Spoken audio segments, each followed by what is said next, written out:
Assalamualaikum warahmatullahi wabarakatuh. Kita lanjutkan pembahasan tentang lambang komponen. Setelah dalam video pertama kita membahas tentang bentuk dasar dari lambang komponen pneumatik. Dalam video ini kita membahas dua hal, yaitu pengkondisi udara dan juga aktuator. Nah, bagian pertama adalah unit pembangkit tekanan dan pengkondisian udara. Jadi sebelum udara dapat digunakan dalam sistem pneumatik, maka perlu dibangkitkan dan perlu dikondisikan. Ini berikut adalah beberapa lambang untuk simpangan. Yang pertama adalah simpang 3. Perhatikan untuk simpangan yang berhubungan maka akan ada titiknya. Kemudian ini adalah simpang 4. Kemudian ini adalah simpang yang tidak terhubung karena tidak ada titiknya. Dan yang berikutnya adalah saluran fleksibel yang biasanya kita gunakan untuk menghubungkan dua komponen yang bergerak. Lanjut dengan kompresor. Jadi lambang kompresor kita bisa menggambarkannya yang lengkap dengan motor, kemudian tanpa motor dan tidak ada gambar lingkarannya. Yang perlu diperhatikan di sini adalah arah panah yang keluar. Kemudian selanjutnya adalah receiver udara, bentuknya tangki biasanya. Kemudian katup isolasi. Selanjutnya adalah dryer atau pengering, cooler atau pendingin, heater atau pemanas. Kita perhatikan ada tanda panahnya ke atas, kemudian ini ke atas dan ke bawah. Kalau di sini sebaliknya ya, ke bawah dan ke atas. Dan kombinasi antara pemanas dan pendingin, arahnya ke bawah semua. Kemudian ini sebenarnya adalah katup, tapi masuk ke sini karena biasanya posisinya memang terdapat di bagian sebelum masuk ke dalam, digunakan dalam komponen lainnya. Yaitu pertama adalah regulator tekanan. Kemudian ada panahnya sehingga menunjukkan regulator tekanan yang dapat diatur. Jadi regulator tekanan ini adalah tugasnya menjaga tekanan supaya konstan dalam sistem pneumatik. Prinsip kerjanya ditunjukkan pada gambar ini. Ada gambar titik-titik.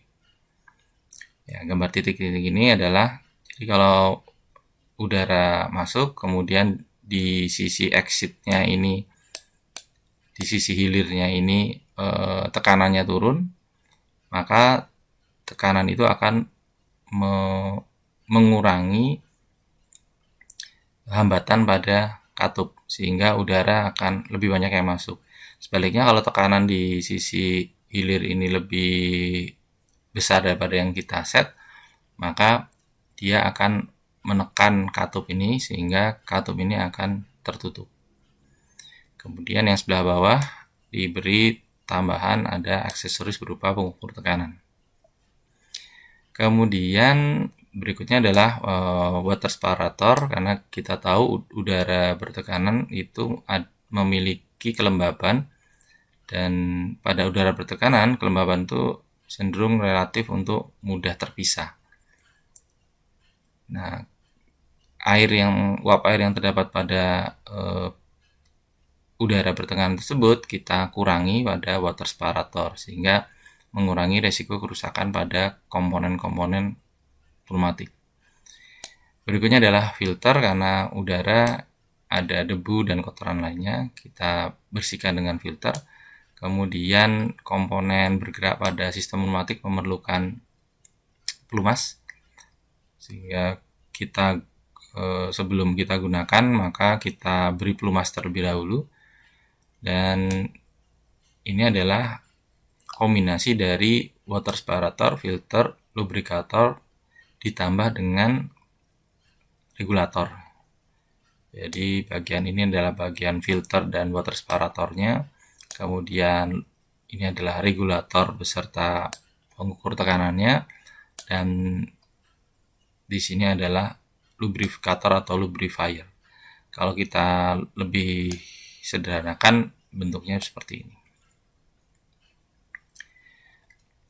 Kemudian kita juga ada katup pelepas tekanan. Ya, katup pelepas tekanan prinsip kerjanya ini sebetulnya seperti kebalikan dari regulator. Jadi kalau regulator kita mengecek tekanan setelah keluar, kalau di sini ada justru sebelumnya. Jadi kalau kita lihat kalau tekanannya tinggi, maka udara bertekanan ini akan mendorong katup sehingga katup akan terbuka, lebih banyak udara yang akan keluar. Sedangkan kalau tekanannya kecil, maka katup akan tertutup. Bagian yang bawah ada panahnya, panah menunjukkan bisa diatur, sehingga ini adalah katup pelepas tekanan yang tekanan buangnya dapat diatur. Bagian yang kedua adalah aktuator. Aktuator terdapat dua jenis. Yang pertama adalah silinder aksi tunggal atau single acting. Yang kedua adalah silinder aksi ganda atau double acting. Bedanya di sini adalah pada silinder aksi tunggal, udara bertekanan itu hanya akan menghasilkan satu gerakan piston saja. Dalam hal ini adalah ke sebelah kanan saja. Sedangkan pada saat piston bergerak ke kiri itu gerakan dihasilkan oleh pegas, energi yang tersimpan di dalam pegas. Berbeda dengan silinder aksi ganda yang gerakan dari kanan ke kiri akan dihasilkan oleh dorongan udara bertekanan, juga dari kanan ke kiri akan dihasilkan oleh udara bertekanan juga. Nah, istilah dalam silinder kita memiliki dua posisi. Yang pertama adalah posisi mundur atau retract, dan yang kedua adalah posisi maju atau extend. Ini adalah gambar untuk silinder aksi tunggal dengan menggunakan pegas pada saat dia berada dalam posisi mundur. Ini posisi mundur, dan ini adalah pada saat ini pegasnya berada pada sisi yang sebaliknya. Jadi dalam kondisi normal, maka posisinya akan maju. Beda dengan yang pertama tadi, dalam kondisi normal, posisi dari pegas, posisi dari silinder akan dalam keadaan mundur.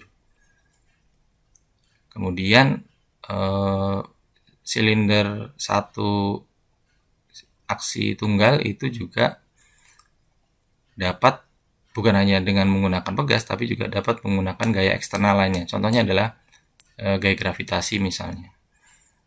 Ya, ini adalah gambarnya. Jadi kalau kita lihat di sini hanya ada satu katup yang aktif. Kemudian untuk silinder aksi ganda juga bisa bermacam-macam.